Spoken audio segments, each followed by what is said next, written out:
আসসালামু আলাইকুম দর্শক মণ্ডলী, যে যেখান থেকে দেখছেন, শহরে বা গ্রামে, দেশে বা দেশের বাইরে, যে যেখান থেকে দেখছেন আমার এই ভিডিওটি, তাদেরকে সকলকে জানাই আমার প্রাণ ঢালা অভিনন্দন।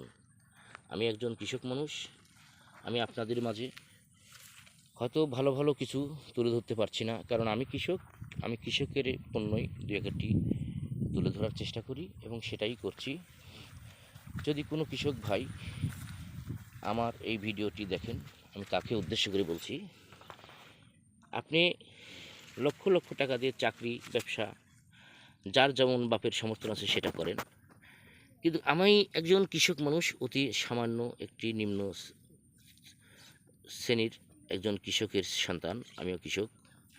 আমি অনেক কোটিপতি নয়, লক্ষপতি নয়, আমি একজন কৃষক মানুষ। এই লতিরাজ কচু চাষ করে এক মুঠ ডাল ভাত খেয়ে আল্লাহ বউ বাচ্চা নিয়ে হয়তো আমাকে খাওয়াচ্ছে, এজন্য আমি আলহামদুলিল্লাহ বলেছি।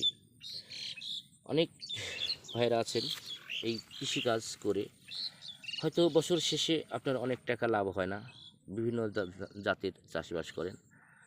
তবে আমি একটি কথা বলছি, সেটা হলো লতিরাজ কচু চাষ করে অনেক কৃষকেরা, অনেক মানুষ স্বাবলম্বী হয়েছে। যেমন কম বেশি আমি বহু বহু টাকার মালিক হইনি, তারপরেও আমি বলছি যে এই লতি কচু চাষ করে আমার দিন পথ আল্লাহ খুব ভালোভাবে নেয়।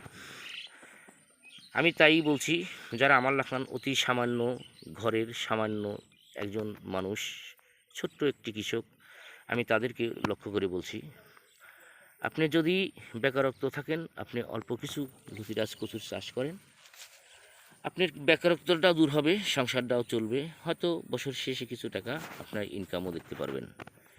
এইটুকুই।